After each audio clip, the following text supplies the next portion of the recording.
Welcome viewers. আজকে আমি যে ভয়ঙ্কর ঘটনাটি শেয়ার করব সেই ঘটনাটি ঘটেছিল রাজবাড়ী জেলায়।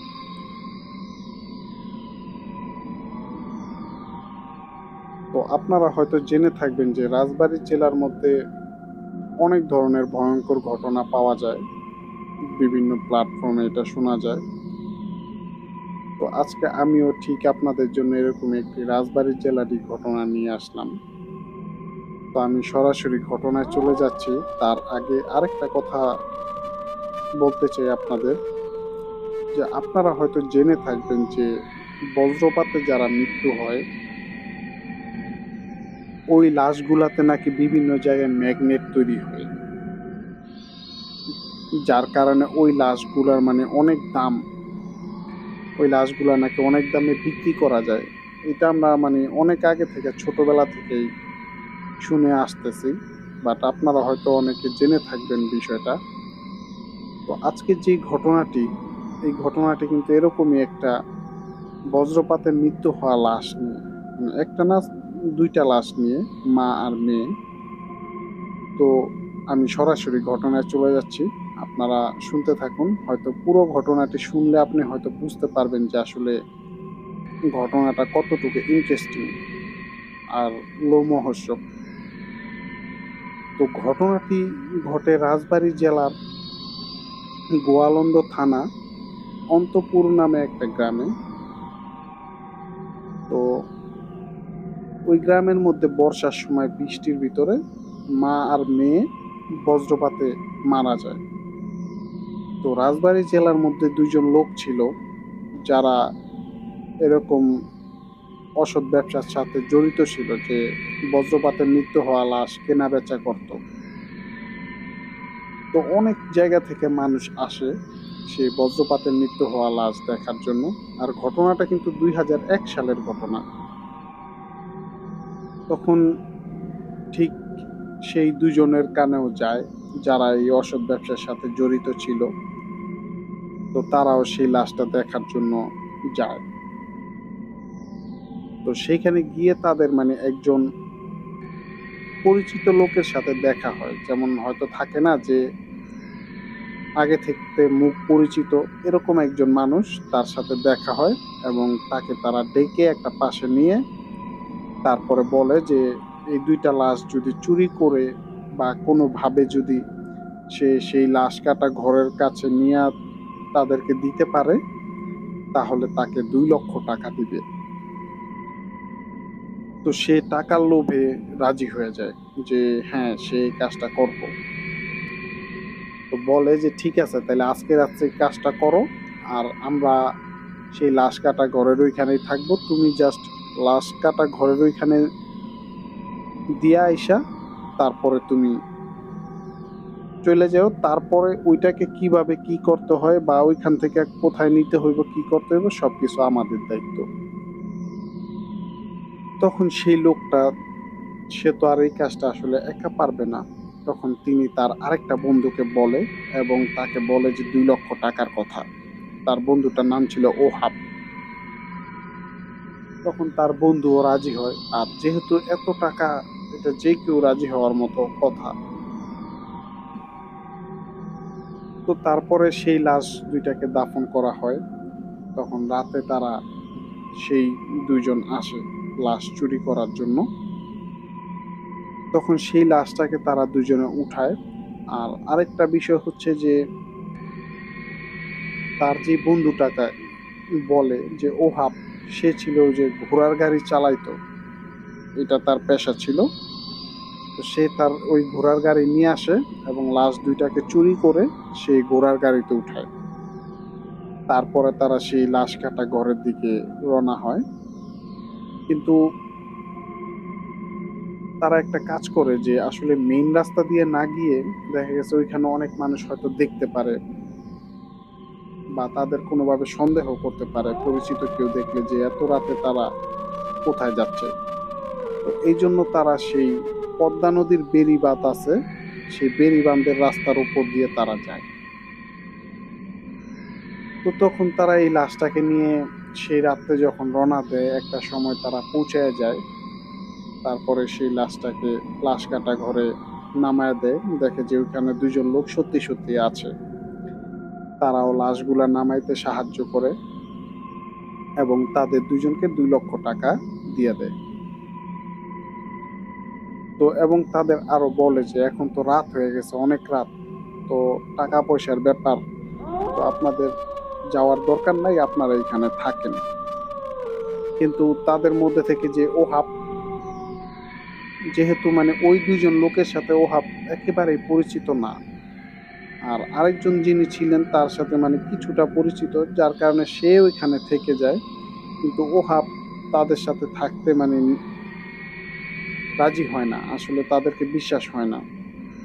তখন ওহাব একাই তার ঘোড়ার গাড়ি নিয়ে বাড়ির দিকে রওনা হন এবং ওহাব বলেন যে আমার স্ত্রী একা, আমাকে বাসায় যেতেই হবে, আর আমার ছোট ছোট 2টা বাচ্চা আছে, ওরা হয়তো আমার জন্য অপেক্ষায় থাকবে। তখন সেই ওহাব রওনা দেয়, কিন্তু ওহাব এবার সেই বেড়িবাঁধের রাস্তা দিয়ে যায় না, তারা সেই মেইন রাস্তার মধ্যেই দিয়ে রওনা দেয়।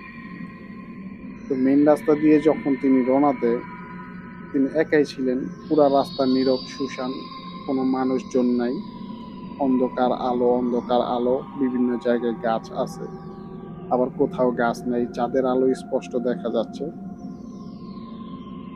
তো তার সাথে ভয়ঙ্কর ঘটনাগুলো ঘটা শুরু হয় যখন ওইখানে একটা বিনোদপুর নামে জায়গা আছে, ওই বিনোদপুর হাফিজিয়া একটা মাদ্রাসা আছে বড়, সেই মাদ্রাসাটা যখন পার হইয়া তিনি যখন মানে একটা জায়গা আছে, ওই জায়গাটার নাম হচ্ছে লোকশেড, ওই জায়গাটার নাম। তো ওই লোকশেডের মধ্যে একটা ভয়ঙ্কর ইতিহাস আছে, সেটা হচ্ছে যেমন ওইখানে বিভিন্ন ধরনের বিহারীরা থাকতো, বিহারীরা বাঙালিদের হত্যা করে সেখানে ফালায়া যেত, আবার বাঙালিরা বিহারীদের হত্যা করে সেখানে ফালায়া যেত।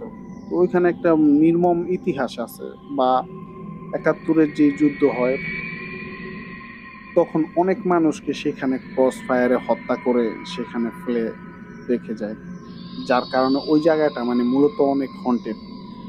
আর সমস্যা নাই, ওই জায়গার বিষয় নিয়ে অনেকগুলা ঘটনা আছে, তো আপনাদের সাথে আমি সেগুলা শেয়ার করব, আপনারা সাথে থাকবেন আশা করি।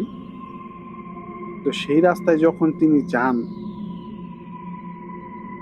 তখন হঠাৎ তার গাড়িতে পেছন থেকে কেউ বলে ওঠে, এই ওহাব, একটু পানি দে তো।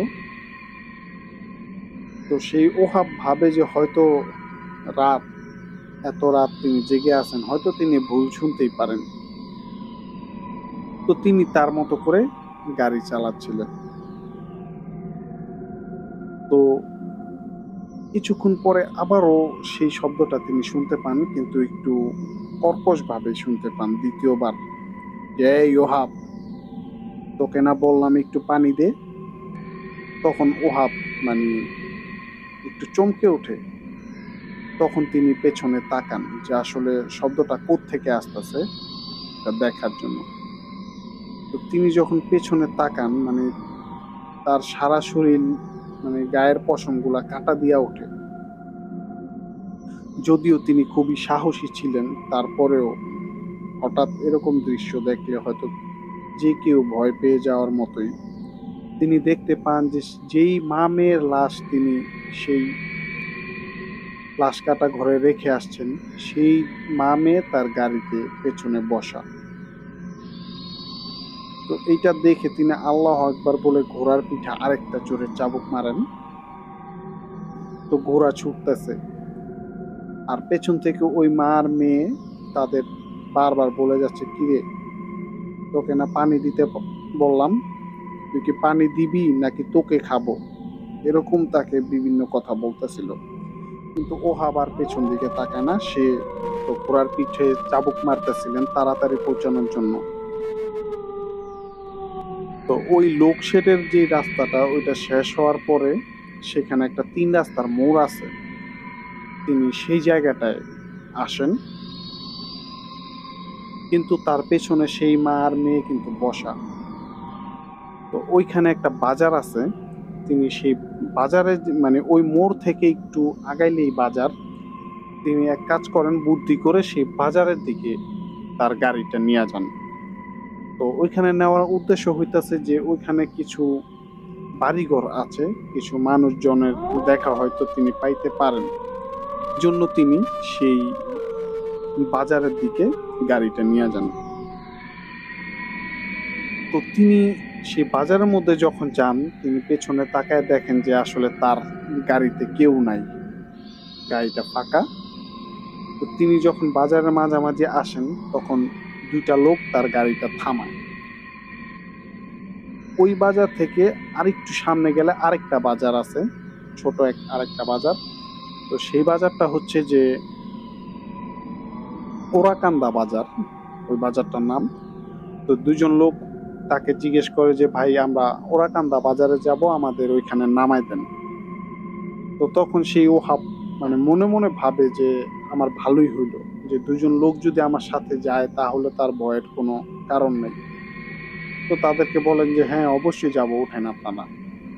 তো সেই দুজন লোক ওঠে এবং তার সাথে কথা বলতেছে সেই দুজন লোক, এবং তাকে জিজ্ঞেস করতেছে ভাই আপনি কোথায় গেছিলেন এত রাতে এসে। তো ওহাব সেখানে তার কৌশল মতো সে যা বলার তা বলেন। তো অবশেষে যখন তিনি সেই বাজারটা ক্রস করে একটা ফাঁকা জায়গায় চলে আসেন, ঠিক তখনই বলে যে মিথ্যা বলার কোনো দরকার নাই, আমরা জানি তুই কই গেছিলি। তো তোকে একটা কথা বলি শোন, তুই আমাদের যেখান থেকে নিয়ে আসছস তুই সেখানে আবার দাফন করে দিয়ে আয়, নাইলে তোর অনেক বড় ক্ষতি হয়ে যাবে। এইটা শুনে ওহাবের শরীর আবারও ঘামতে থাকে, যে আমি তো দুইজন যাত্রী নিছি গাড়িতে, কিন্তু এরা হঠাৎ কথা বলতেছে ভালোই, হঠাৎ করে। তখন তিনি আবার পেছনে তাকান, কিন্তু পেছনে তাকিয়ে তিনি মানে আবারও ভয় পেয়ে যান, যে সেই মার মেয়ের লাশ দুইটাই বসা এবং তার দিকে ভয়ঙ্কর দৃষ্টিতে তাকায় আছে, আর বলতেছে যে তুই এক কাজ কর, তোর চাবুকটা ফালাইয়া দে। কিন্তু ওহাব এটা জানতো যে আসলে হাতে লোহা, তার চাবুকের যে হাতলটা ছিল ওইটা একটা লোহা।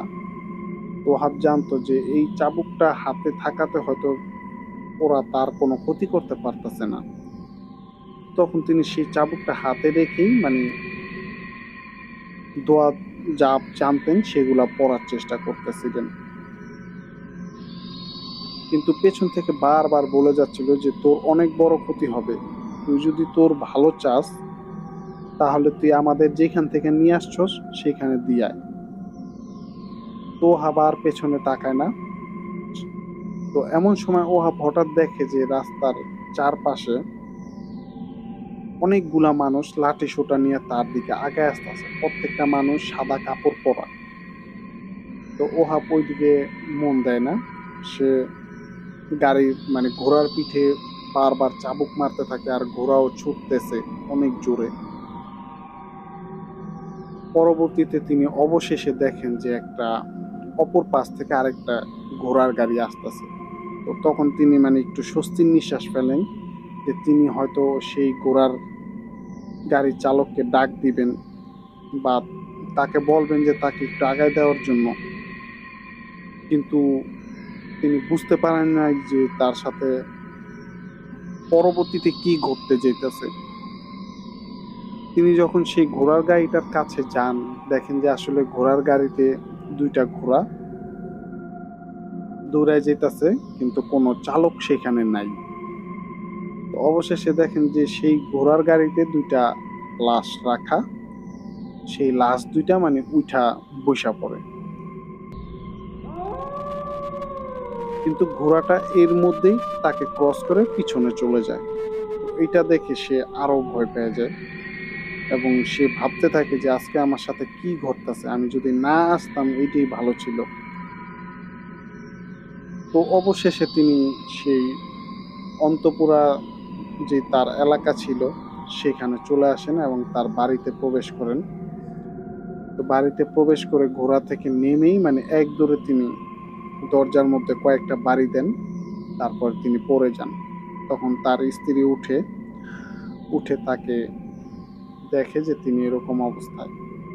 পরবর্তীতে তাকে ঘরে নিয়ে যায়, ঘরে নিয়ে তারপরে তাকে পানি টানি ঢালে মাথায়, জ্ঞান ফিরায়। পরবর্তীতে তিনি যখন একটু মানে স্বাভাবিক হন, তখন তিনি সকালবেলা তার স্ত্রীকে সমস্ত ঘটনা বলেন, এবং কি তার যে কোমরের গোছার মধ্যে, যেই লুঙ্গির গোছার মধ্যে যে 1,00,000 টাকা তাকে দিছে, মানে 2,00,000 টাকা দিছিল, তো দুইজনে ভাগ করে 1,00,000 1,00,000 করে নিছে। সে তার স্ত্রীকে সেই টাকাগুলা দেয়, এবং সে ওই পরের দিন মানে সকালে এই ঘটনাগুলা বলে দুপুর হওয়ার আগেই সেই লোকটা মারা যায়। পরবর্তীতে এই ঘটনাটা পুরো এলাকায় ছড়ায় যায়। আর ওদিকে এলাকার মধ্যে আবার আরেকটা বিষয় মানে খুব মানুষের মুখে মুখে চলতেছিল, যে লাশ চুরি হয়ে গেছে, 2টা লাশ। তো এদিকে পরবর্তীতে ওই মহিলাটা তার স্বামীর এই ঘটনা সবাইকে বলে, কিন্তু পরবর্তীতে যে ওই লোকটার সাথে যেই আরেকটা লোক ছিল সহকারী, প্রায় 6 মাস পরে কোনো কারণবশত মানে লোকশেডের যে এলাকাটা ছিল ওইখানে যায়।